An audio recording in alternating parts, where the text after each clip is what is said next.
Is the motion seconded? I'm happy to second the I motion. thank the member for Newcastle and give the call to the member for Newcastle. Thank you, and I am delighted to be able to contribute to this motion this morning on the desperate need to address the global menace of tuberculosis. I'd like to thank the member for Leichhardt for this motion and recognise his deep commitment to ending this scourge. As Mr Entsch's co-chair on the Australian TB Caucus, I know he's been a fierce advocate for global action on TB for a very long time now.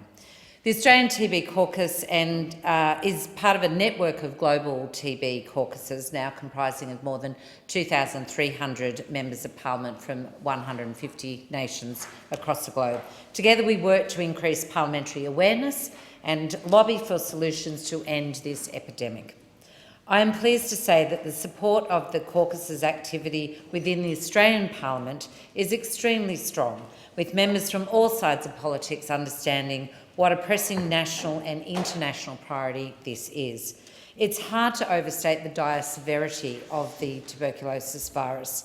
It's currently the #1 infectious disease killer in the world. As the member for Leichhardt made clear, it's now claiming more lives than HIV, AIDS and Ebola combined. In 2017, 10 million people contracted TB. Of course, more than 1.7 million, of those, more than 1.7 million actually lost their lives. Being an airborne virus, it's very easily spread, and once infected, people experience coughing, fever, sweats and weight loss. If untreated, it can lead to diseases in other parts of the body like TB meningitis. And of great concern is the increasing number of drug-resistant TB infections, which are more complex and expensive to treat and have a dramatically lower survival rate. We are incredibly lucky in Australia that Australia is considered one of the lowest risk countries in the world for TB, but that doesn't mean we are immune.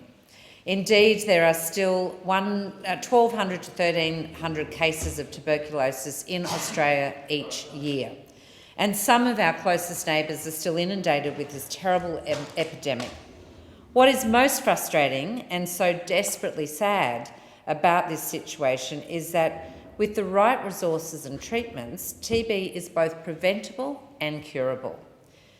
But the treatments we have are very onerous. It can take up to 2 years and 40 pills a day and 2 injectables to treat drug-resistant TB. This is an enormous burden on both patients and health systems alike. But there are some great advances in the pipeline, and with proper investment we can really turn this around. Almost 3/4 of global funding to fight TB currently comes from the Global Fund to fight AIDS, tuberculosis and malaria. The fund, which is a partnership between governments, civil society and the private sector, invests more than $4 billion a year to support programs being delivered in more than 100 countries. Currently, it's estimated that the fund has helped save 27 million lives. Around 10 million of those lives have been in our own Indo-Pacific region. So there's no question about the efficacy of this program, but the fund can't do its work without appropriate funding. Currently, Australia is the 10th largest donor. Next month will be the 6th replenishment, and it's seeking to raise at least $14 billion in order to save 16 million lives, avert 234 million infections and bring us one step closer to ending these diseases for good. It's time for Australia to dig deep.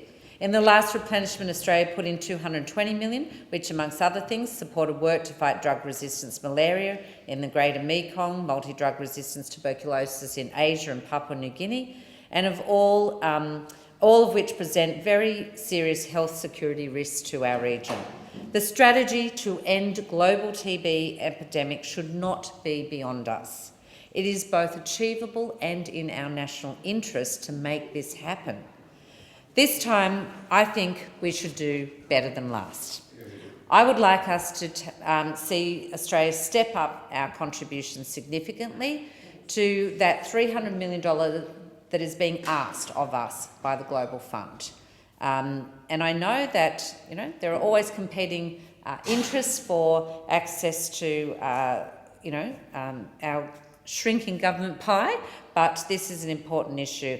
And unlike recent development aid spending that we've seen in recent years, this money should not be pillaged from aid spending elsewhere. This is new money for the Global Fund contribution. I think.